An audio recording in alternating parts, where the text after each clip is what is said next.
Thank you for joining us for our latest ABM Leaders Roundtable, starring a terrific panel of ABM leaders. My name is Bob Samuels, co-founder of Tech Connector. Tech Connector is a transparent B2B lead generation marketplace composed of marketers, agencies and advisors, and solution providers. We created the ABM Leaders Group as a community service, as a way for fellow marketers to give back, to share best practice ideas.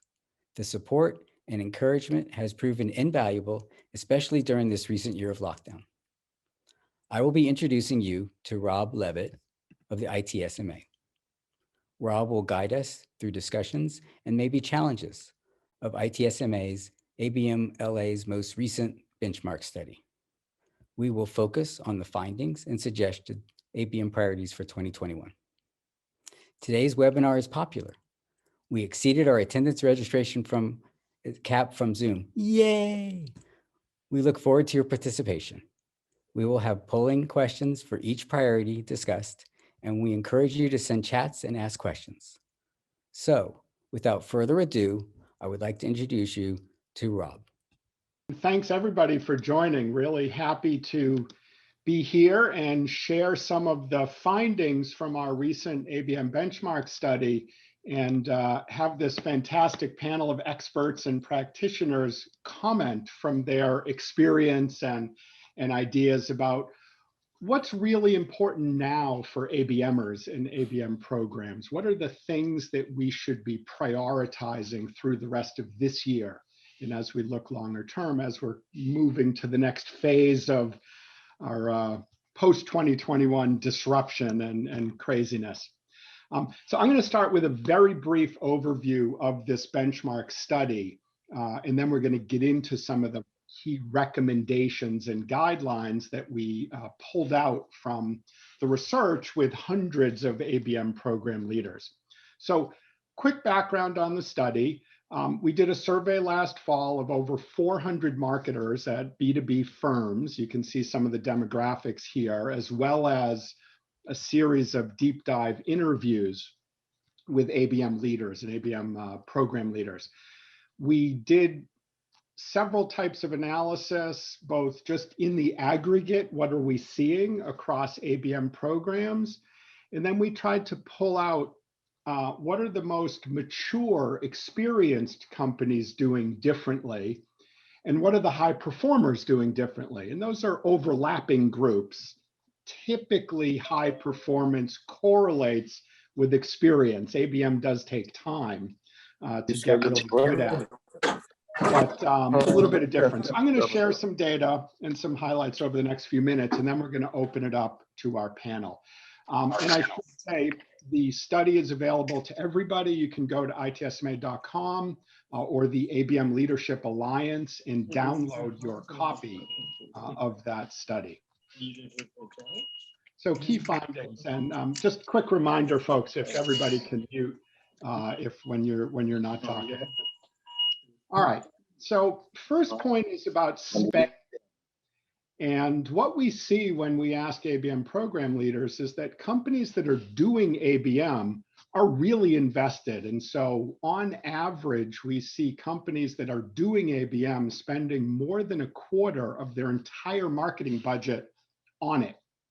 There's wide variance, and it is skewed a little bit. Smaller companies tend to spend even more on ABM as a percentage of total marketing than larger companies. So you can see a little bit of the data on the left-hand side. Small companies close to a third, larger companies more like 20%.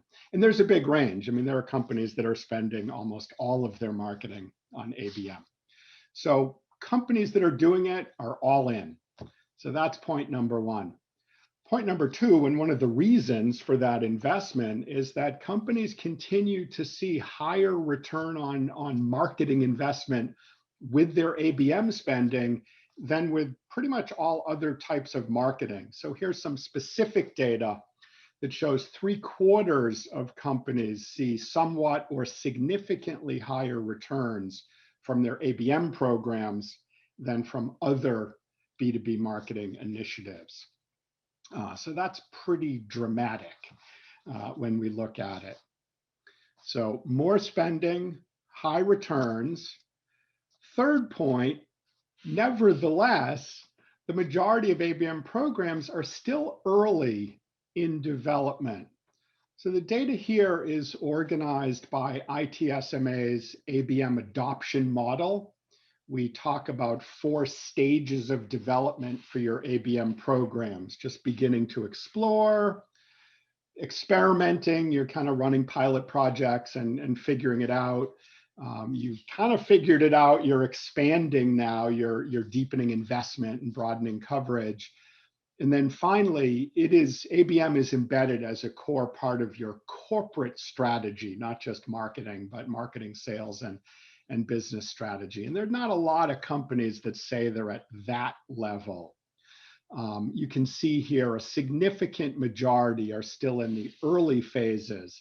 And that's because every year, more and more companies are getting started with ABM.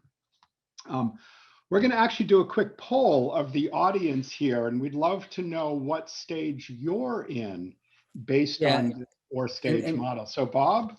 Yeah, we'll do that. And then also, if you can clarify, someone had a question, what do you define as ABM? That is actually a fabulous question. So ITSMA has a definition, which is account-based marketing is treating accounts as markets. And it's a business strategy that creates client-based, insight-based programs for individual named accounts based on their issues and priorities.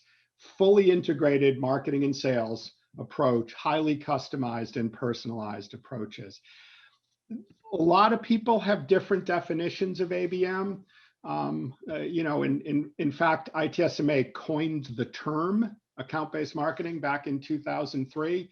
So a lot of companies do use our definition, which is very much a individual account-based approach to creating customized campaigns for with sales and marketing in full partnership. So a lot of words there. Some good words in there. So we've got about half the people have voted so far. I'll give it a little bit more time. We'll see how close we get to the broader industry benchmark from this group on the line. So are you able to see the numbers as it goes, or am I just in one? No, I think you need to I'll end it. Close it out. Okay, I'll give it a total of a minute, 10 more seconds. Right. So I have a question while we're waiting for that 10 seconds, Sure. Rob, because I have a lot of difference in size of companies that I've been doing ABM with. And so can you explain a little bit, how does the definition of ABM differ from partner marketing? Okay, full disclosure, I come from Intel, is one of my biggies. And right now I'm in a teeny tiny small company where we're doing partner marketing. So what is the nuances between partner marketing and this ABM? And when you say partner marketing, do you mean kind of alliance partners, business partners? Actually, so right now it's a business partners, but even with, like, if you use Intel as an example, there are partners like Dell and HP and things like that. But in my current situation, my partners are my distributors and my managed service providers that are going to sell my product. And so, because we approach those on an individual basis by company. So is there a different nuanced definition between a partner program like that and the ABM definition as you defined it? It's actually, I like the question, Tom. Partners, typically you're going to market with, as opposed to selling to, but that's also a gray area and nuanced. And we've run ABM programs kind of at partners when you're trying to really expand a relationship with a partner. You may run a marketing and sales program to strengthen that relationship and ultimately create more value. So in that sense, it can be similar. But ultimately, we always talk about account-based marketing as it literally starts with who are the accounts that you're focused on and what is it that you're trying to accomplish with them? What are their issues, and then how can you best serve them, and how can marketing and sales work together? So you can do account-based marketing toward your partners. You can also do it with your partners. towards Gotcha. end clients? Gotcha. Good question. At my point, I'm doing both. No, which is great, which is great. All right, so Bob, I'm loving the results here, and pretty similar, even a little bit skewed more towards early stage, but very close, very close. So I love, number one, seeing our study validated with another audience. Oh, that's right? very close, isn't it? That's almost That's identical. Wow. fabulous. Great. Cool. Okay, thank you.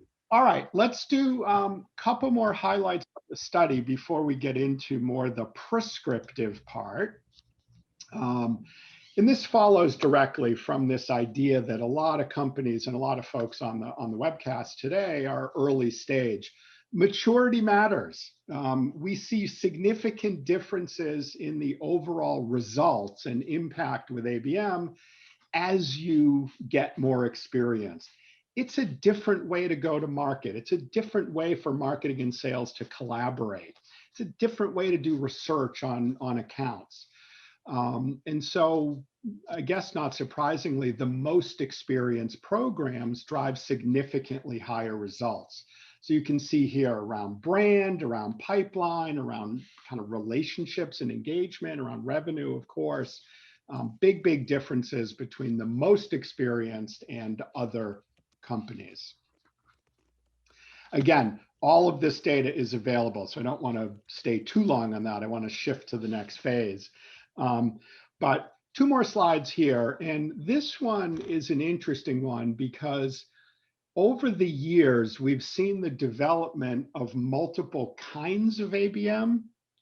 And from the very early days, 10, 15 years ago, when pioneers were developing account-based marketing, it was pretty much a one-to-one approach. Your most strategic, usually existing clients, how can we do much more with them? But over time, as companies wanted to scale coverage and cover more accounts, we've seen the development of one-to-few, where you're working with clusters of accounts, 5, 10, 20, 30 accounts, maybe in the same industry or same issues. And then one-to-many, where you're really much more tech-based and using data and tools to help personalize at large scale. So on the left-hand side, you can see that, it's roughly equivalent in who's doing what. But the more interesting point is that more companies are beginning to develop what we call a blended strategy, where you're implementing several or all three kinds of ABM. That's still early. 64% are just doing one type. But we see more than a third are now doing two or even all three types, which enables you to have breadth and depth. So you can look at the pyramid on the left and say, okay, for our most important accounts, we're going to go really deep. They drive a huge amount of revenue. It's where we innovate. They're our most important references. We really want to invest in them. But that's really expensive. So, let's take a second tier and maybe we'll cluster. We want to, we know that there are 25 top banks. We can't do all of them one-to-one. So let's do some sort of hyper-targeted, personalized within. And then broader, maybe financial services, insurance companies, or, to stick with that example. So this is a maturity issue. A lot of companies have started with one-to-one. A lot of companies have started with one-to-many. And from both directions, programs, as they develop and gain experience, begin to move up or down the pyramid for breadth and depth. All right, last quick point is about challenges. And perhaps not surprisingly, here's a question, just what are your top challenges? We ask people to pick up to 3. Measurement is top of the list. So even though we know that ABM drives really great results, it's still the top challenge. How do we track and measure results is number 1. Justifying program costs, proving ROI is number 3.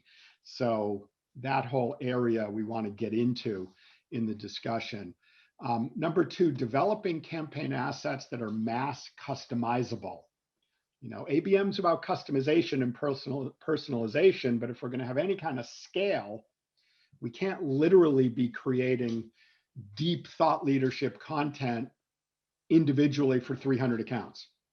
So how do we mass customize? So that's a huge one. Sales, educating sales, personalizing. So again, I'm not going to go through the list, but so with all of that, so big investments, companies are still early, beginning to see more blended strategies, still, having a lot of issues and challenges around optimizing performance. Where do we go from here? So we're going to highlight for the next 45 minutes, 5 priorities for 2021 based on our findings from the study. I'm going to share a data point, and then we're going to get discussion and commentary from our panel of experts. And we're also going to have a poll for each one of these.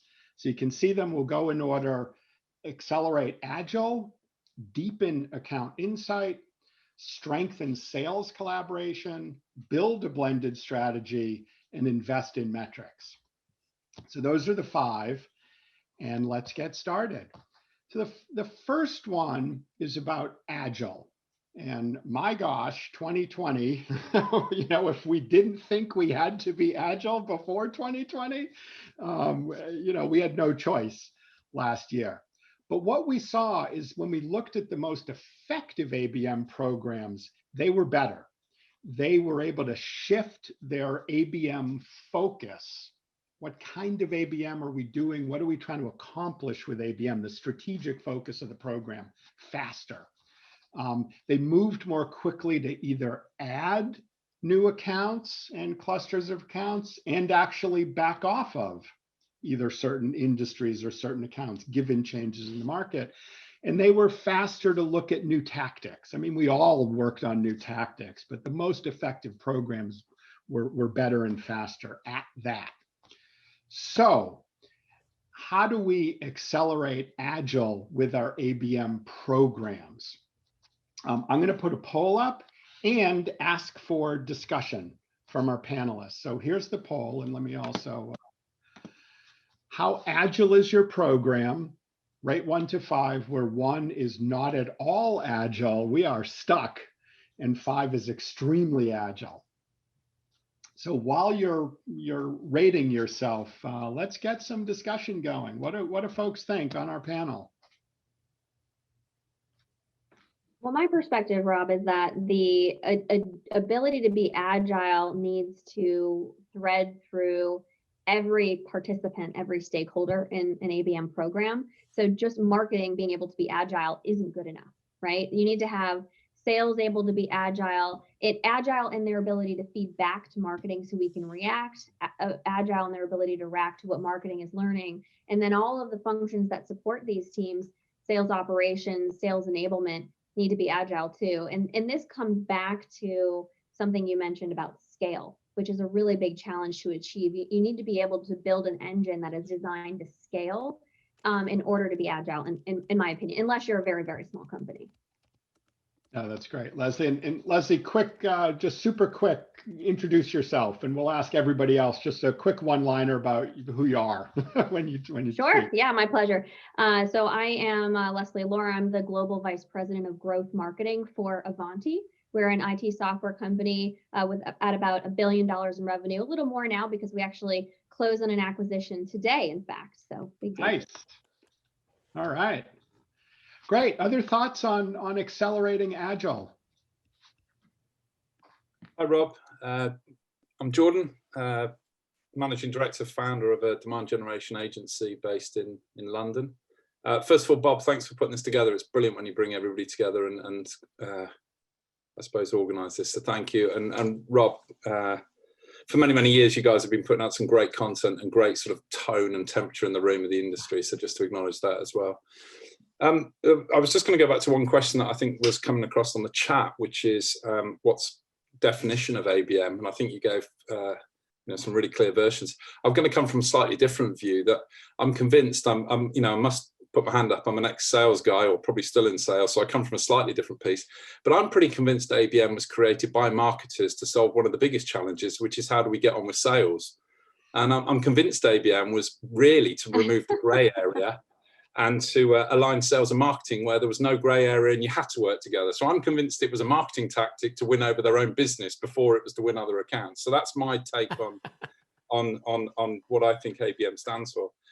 To pick up on what Leslie said and what came across in your poll results was content is predominantly a challenge when you're trying to grow at scale and you're trying to be agile and you're trying to personalize. And from a demand generation point of view, a lot of what we drive demand results for our clients for is leveraging on their content. And one of the things that we've seen work, which helps with agility, is if you try and create content for every persona or every function or everybody that's involved in that ABM chain, it's not only very costly, it's probably impractical. So we've seen some real scale and agility that came out of predominantly the COVID year, where content creation was actually designed to promote discussion internally by everybody they were trying to target. So rather than trying to create functional content or content that talked on a hyper-personalization stage, creating content that allowed discussion between departments around where they fit on a benchmark report or where they were in terms of their maturity or whatever that product that was trying to be promoted into them worked. We saw those businesses that created not one size fits all content, but one size that fits many content that ultimately promoted conversation were the ones that had agility at scale. So they could do it at scale, but they could do it with a personalized feel. No, So that's great. that's principally what I saw in terms of to the point that Leslie made and that came through in your poll piece. Oh, excellent. Jordan, thank you. No, good comment. And I'm totally with you on the marketing to sales going all the way back. That's great. And so we can see our poll results here too. And a lot of, the majority is right in the middle, and it's a real bell curve, sort of perfect bell curve here. So I think, we're pretty good. We've got work to do. I'm going to respond to a chat question, and then we have one more comment here. There was a quick question on the study sample, mostly technology companies. The answer to that is yes.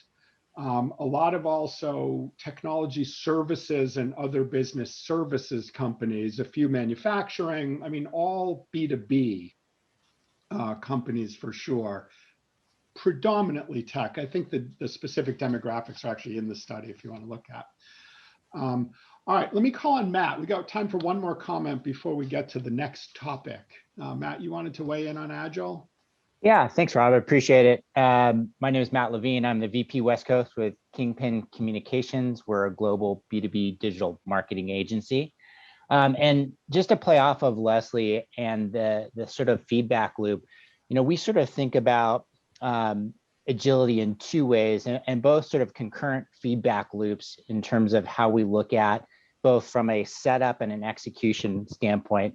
And I think at the very top of being agile is the account selection and strategy. I think being able to, and whether that's a blended hybrid approach or however people look at going after an ABM process, it's about selecting the right accounts, and that starts with account selection. And so we think of that as account selection first and foremost. Then you get into the buyer's journey, then the content mapping, the tactic selection. We get into the scoring and analysis, and then really the last part is the journey optimization. And that journey optimization then feeds right back into that account selection. So then it becomes a really nice process where at any stage, as you kind of go through, you sort of are able to insert yourself and be agile to adjust as you go through. And then the second part is the execution. And that, again, is really a feedback loop of how do you target, how do you reach the right accounts, engage them. And we really think about that as the most critical thing, is engaging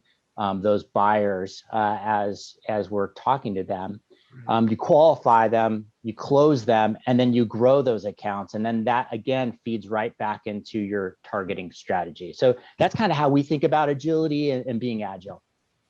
Good, good. And Matt, I absolutely love the focus on account selection. I mean, we always say you literally cannot put enough energy into that to get the right accounts. And a huge part of that is that marketing and sales alignment and doing it together.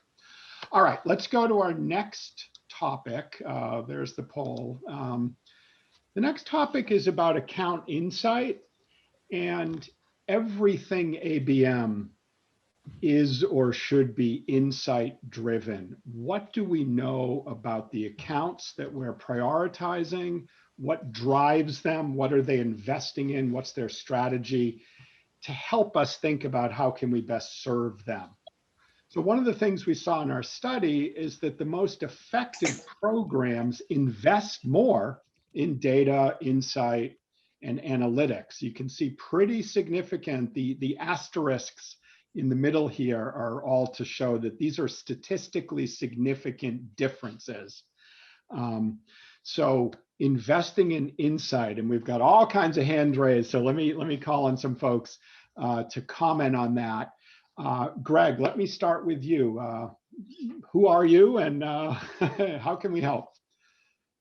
Hi, I'm Greg Medaglia. I'm with Be to Lead. I'm the CEO and founder of Be to Lead. Our view of ABM comes from top of funnel lead generation that we do for our customers.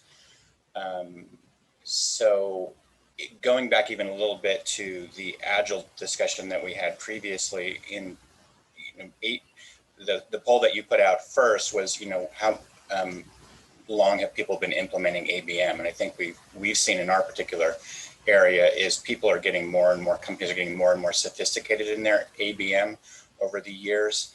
And the Agile component of being able to adapt in the marketplace, but also being able to do it at scale leads into, I think, this deepened account insight. As marketers have gotten more and more sophisticated, they've looked to deepen the account insight through in a scalable way, intent, data, Sixth Sense, all these other account insight technologies that you can bring into the picture. That's great, but what we have found is people are getting more sophisticated at adapting these technologies in a scalable way, right? They started out maybe early last year in a way that was kind of handcrafted, and as we've gone on, we've seen more and more of these technologies integrated in to be in a scalable way to get what they're looking for, is this deeper penetration into the accounts. Oh, that's great. Yeah. Okay, so I neglected to say a minute ago, we've got a poll, like with all the topics. So as we're speaking, how effectively do you capture and use data and insight for ABM? Same 1 through 5 scale. So let's see how everybody is doing here. Let me turn next to Bill Doyle from SAP. Bill, what's your perspective on this? I know SAP does a huge amount of good work in this area. Hey, thanks, Rob, very much. And Bill Doyle, I'm with SAP. I'm the global programs lead for our Crystal Ball initiative, which is essentially a digital account intelligence listening engine. And we bring in a whole bunch of first-party, third-party data and kind of new account insights. And we deliver that in the form of a portal, in the form of a mobile app to our sales teams, and also we have integrations into our existing MarTech stack. But the reason I kind of propose that up front is because our premise is really that with the move to COVID and the shift to work home, although we're seeing people return more to work, but it's inevitable that digital is the way to go. In talking to our publishers, they've said they had 5x traffic, last year during COVID. And, it's just the amount of digital and the amount of consumption internally by our sales teams around account insights, kind of hockey sticked as well through that time period. So, our perspectives aligned really well with ITSMAs from the standpoint you talk about what are the key elements of account insights, and it is around the data, it's around the insight, and it's around the analytics. And quickly, my perspective on data is that it's like the foundation. So you start with your data. Is it viable? Is it quality? You know, is your foundation built on sand or is it built on cement or steel? But then you layer in the insights, because data in and of itself is only, and the insights provide the context.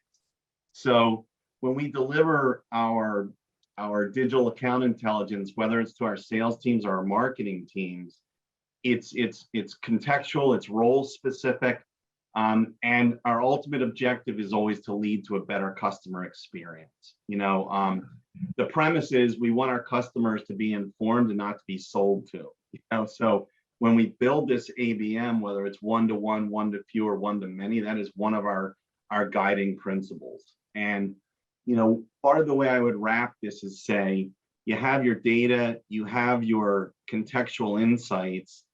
The final rung in that is really around what analytics are you bringing to the table. So at least at SAP, what we do is we bring in predictive capabilities to help to really do precision targeting in ABM. And again, that targeting is highly relevant based on the customer, what the customer is telling us their needs are.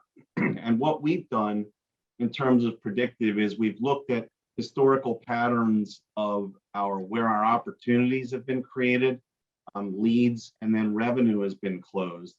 And from an intent world, we've mapped intent patterns against the patterns where those opportunities close, which solution areas we have, so that when we're making recommendations to our marketing or sales teams around accounts, like the fit is that much closer. So we're looking at the near-term recency of intent, but we're also looking at the longer tail of the patterns of intent that ultimately led to a sales cycle, a successful sales cycle.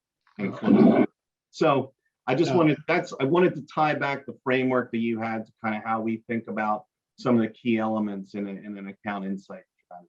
No, that's Bill. Thank you. That's great. And I know some people are wondering, like, can I buy this crystal ball capability?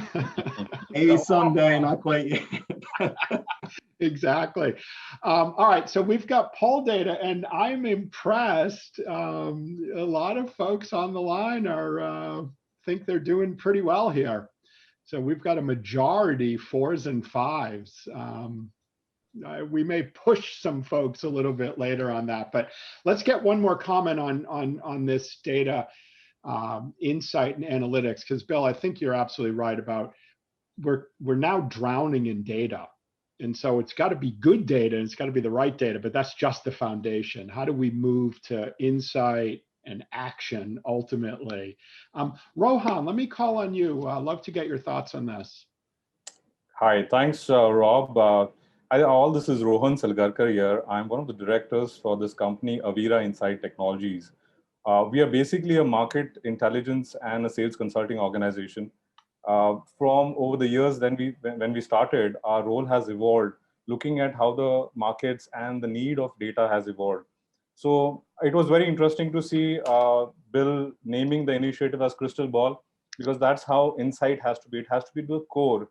And interestingly, fun fact, the core of Earth is called as a crystal ball. So I think it was a very intelligent way of putting it across, that insight is all about getting to the core, which is relevant to us. And that's what we have seen has been shaped up or evolved during the different times where people have tried to win more customers.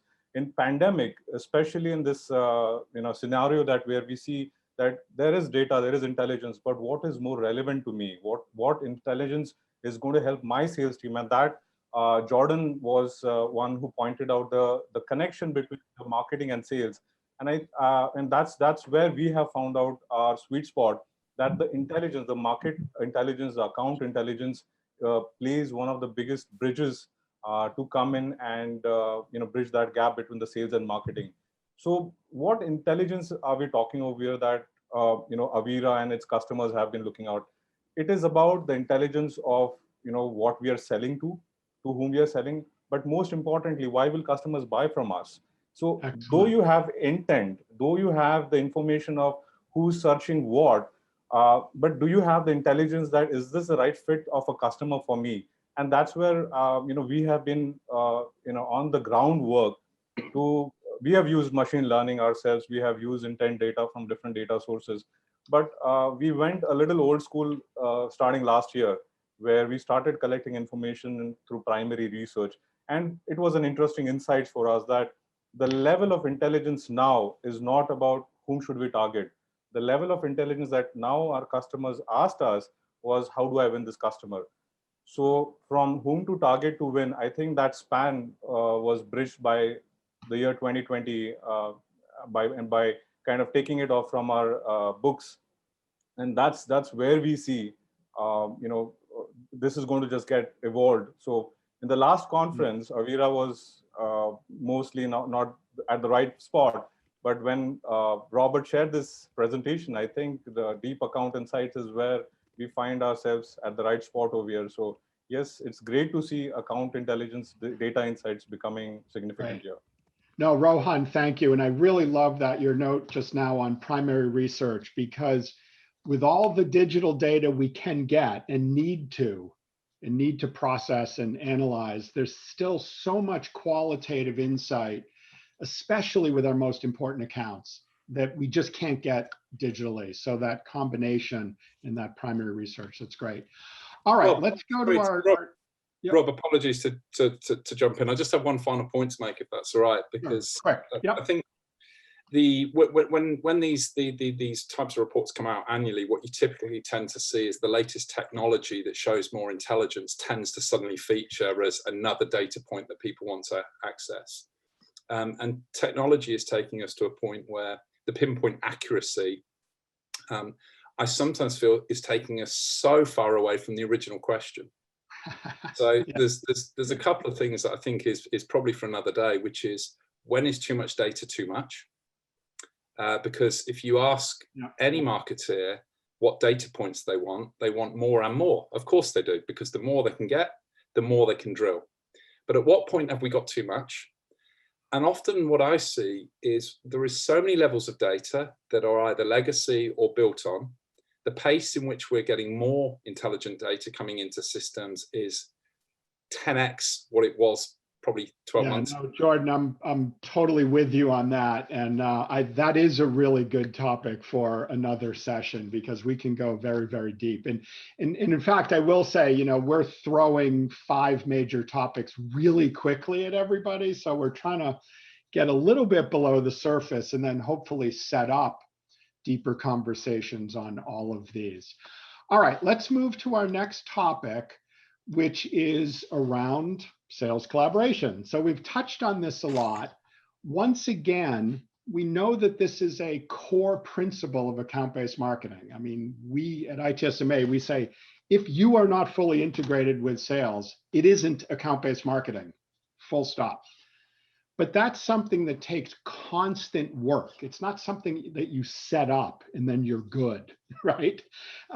So we see here with the data that the most effective ABM programs are more closely aligned and collaborate more closely with sales. These are statistically significant differences.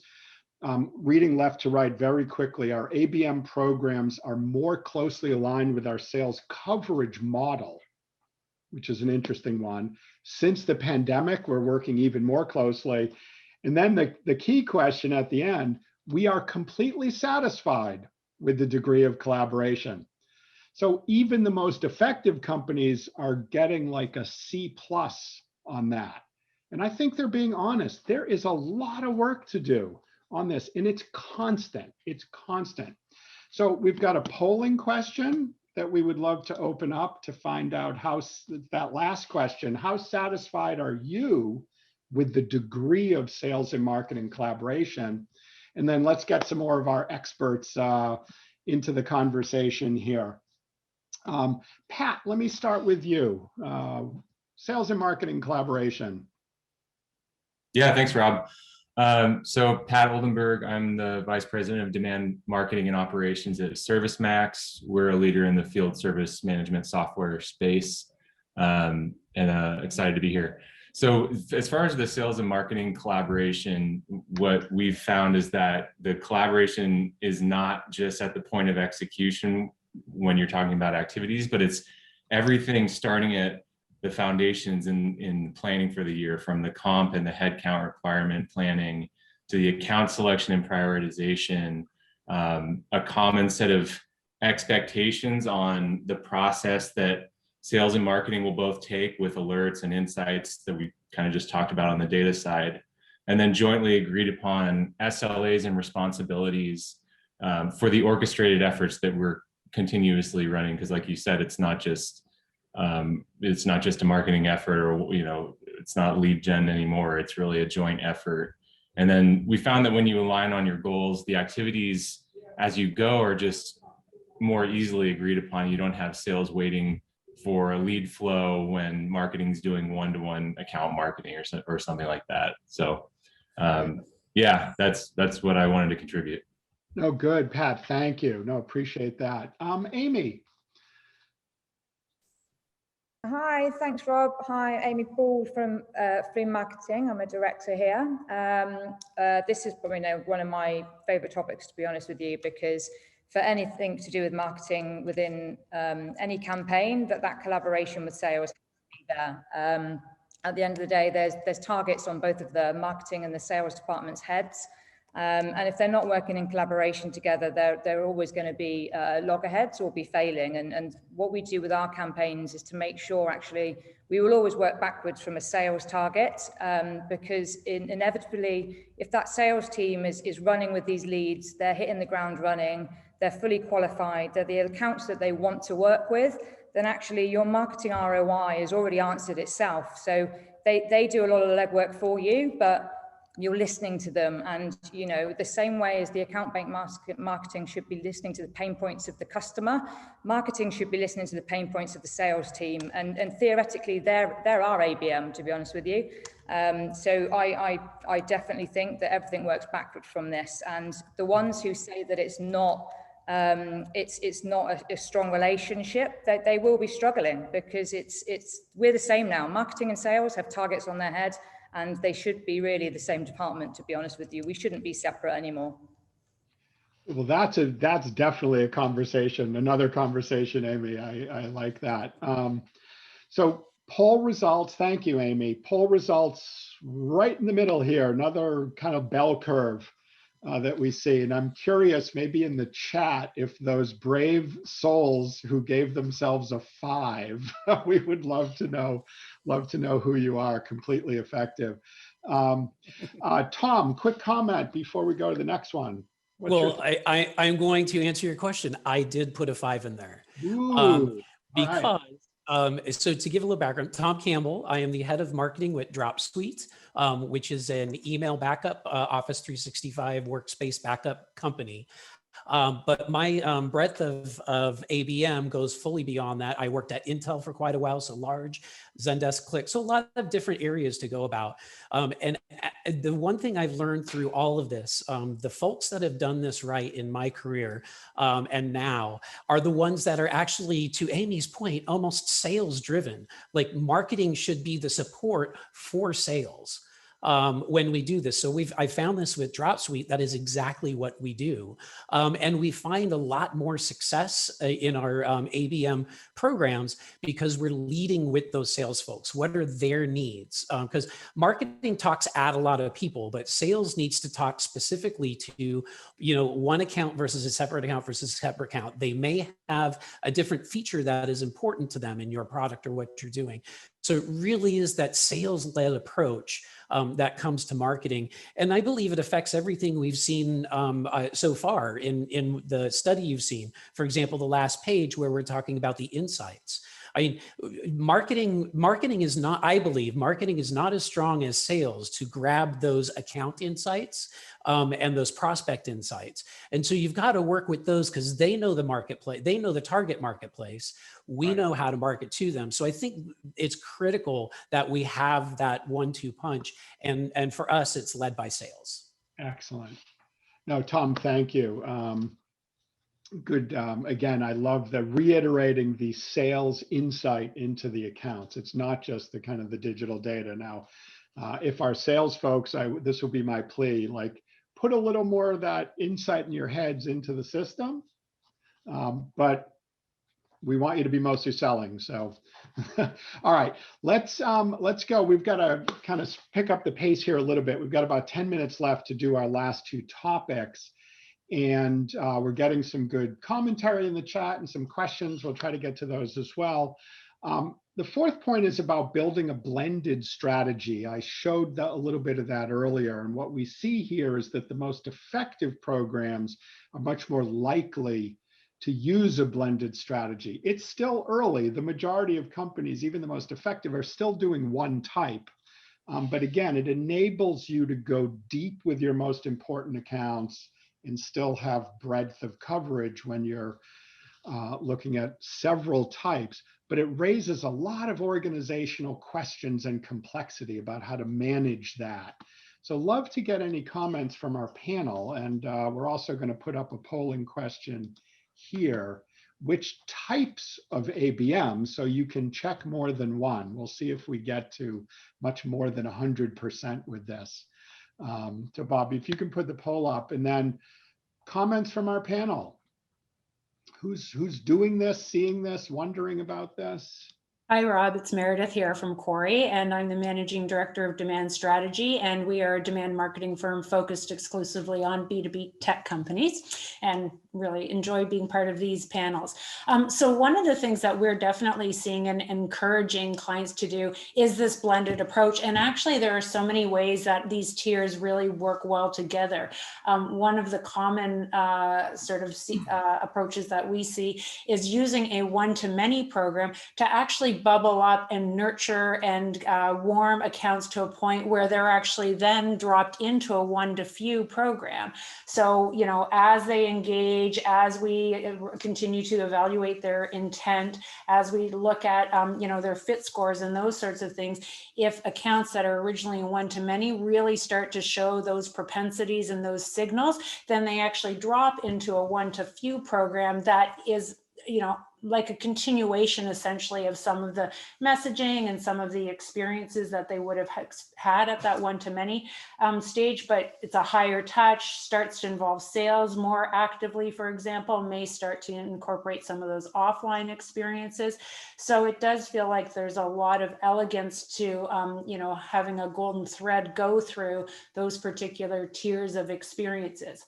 I think one-to-one really is a special breed of account that you're usually dropping into one-to-one. So maybe having, you know, one-to-few accounts bubble up, I guess I would say, to a one-to-one type of approach would be less common, but certainly between one-to-many to one-to-few, I think there's a lot of connection points that make a lot of sense if folks can look at that in a more holistic view. Great. Oh, Meredith, thank you. No, really, really interesting. And so we've got poll results. Bob, thank you. And yeah, we see similar to our benchmark study in terms of, you know, 40 to 60% doing each type of ABM, which obviously means that a number of you are doing more than one. We're well over 100%.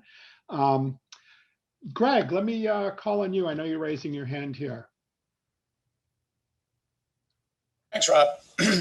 I just have like a particular data point. We see quite a few, we work with many companies who are implementing ABM in many campaigns. So we get to see across the board of how different companies are implementing their ABM.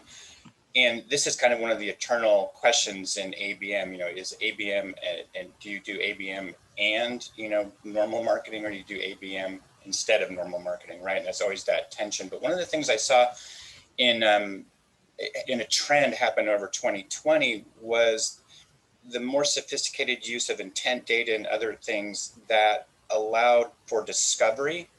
So we end up with customers who provide a ABM list. They want us to be targeting them. But then if we're applying some of the other technologies to that, there's this, and the intent companies are getting better at this, is finding and discovering companies that you missed in your targeting list, right?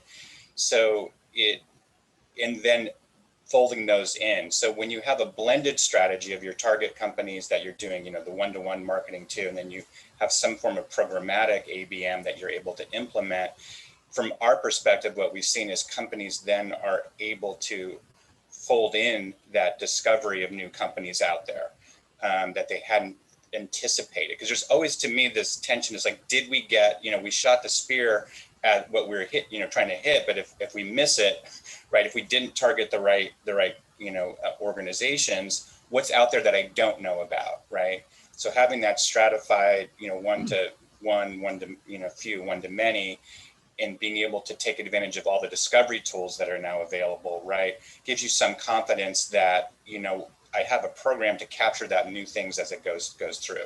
That kind of goes back to Agile, that goes back to more sophistication with ABM practitioners.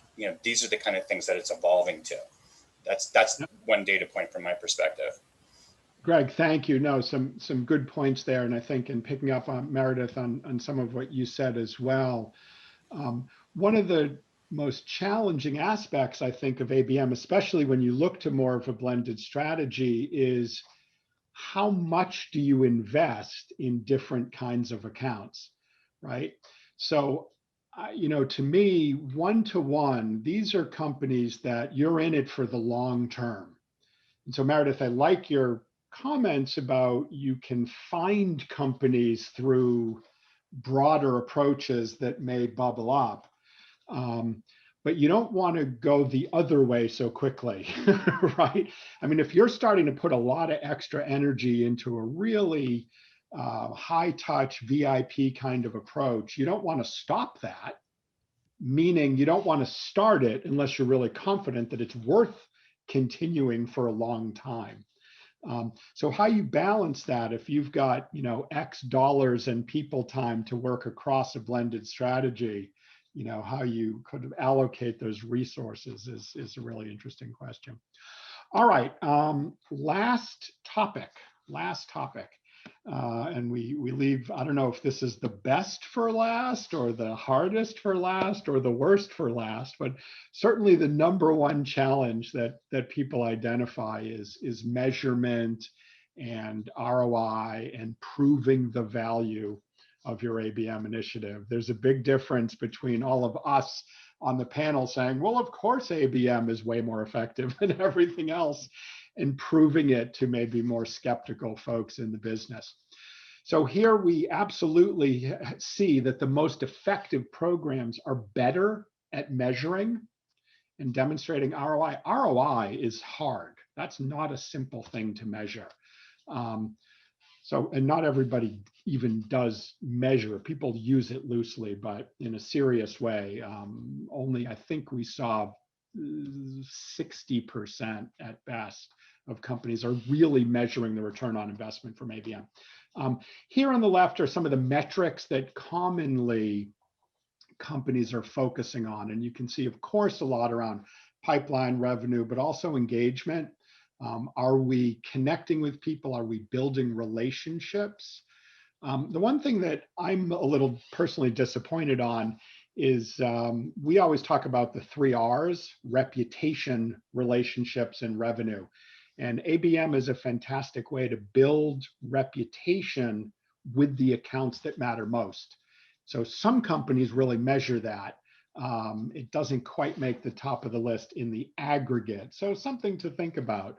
But let's open this up. We've got a poll. Bob, if you can do that. And then let's get some more commentary. Michael.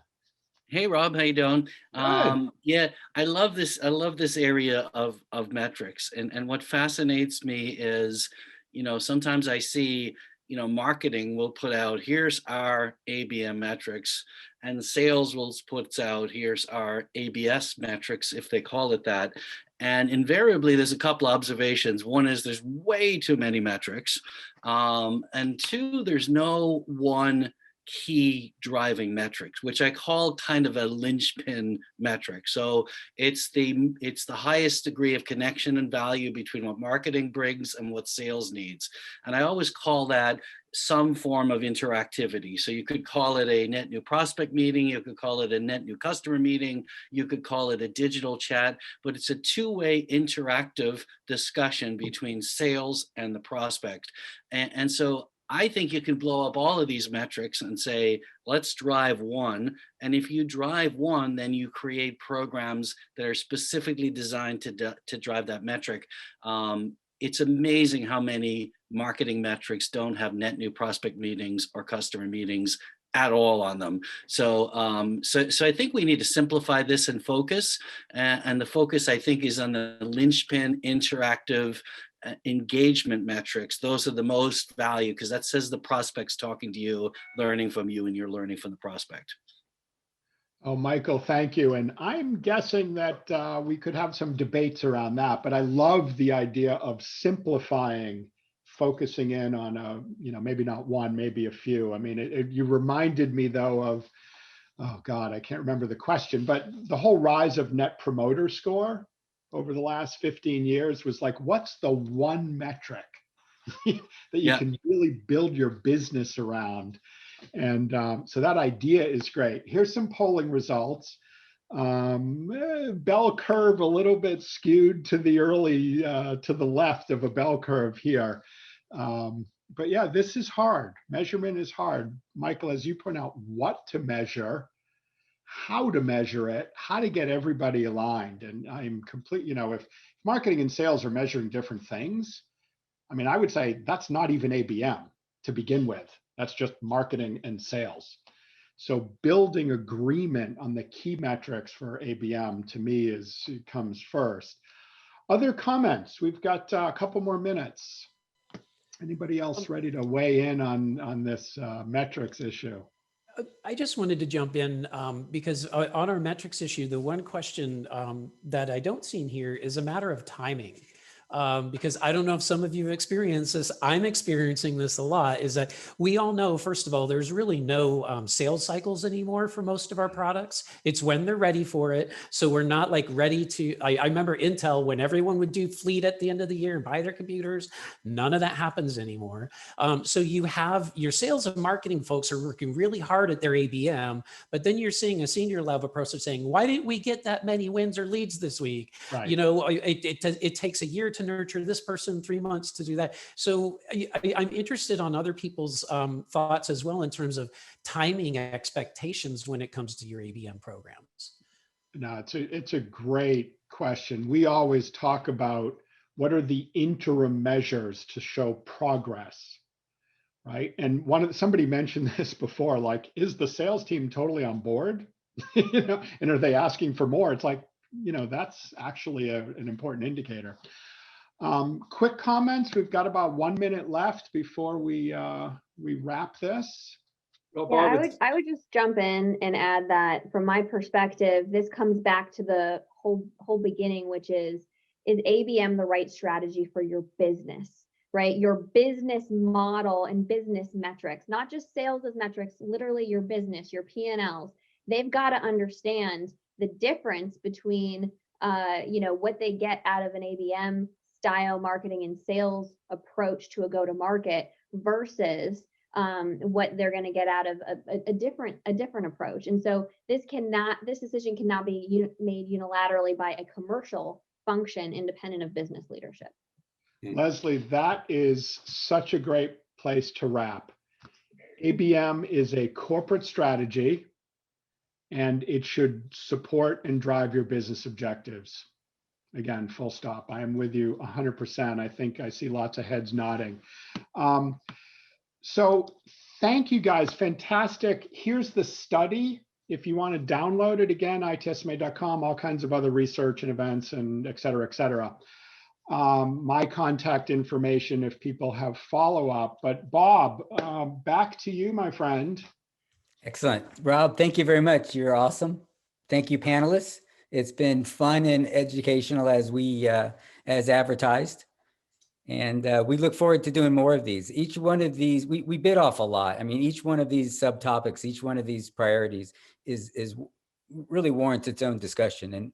And I look forward to having, separate discussions on each one of those. And panelists, happy to have you join in, whichever ones please you the most. This has been awesome. Attendees, thank you very much. We'll get you a copy of the on-demand. We can get you a copy of Rob's presentation. Let us know. And thank you for joining us. It's been awesome. I love it. Have a nice day, and thanks again. Go off and do good things. All right. Thank you. Thanks, Thank you, everyone. Bob. Thanks, Bob. Bye, Bye-bye. guys. Thank you, guys. Pleasure. Bye.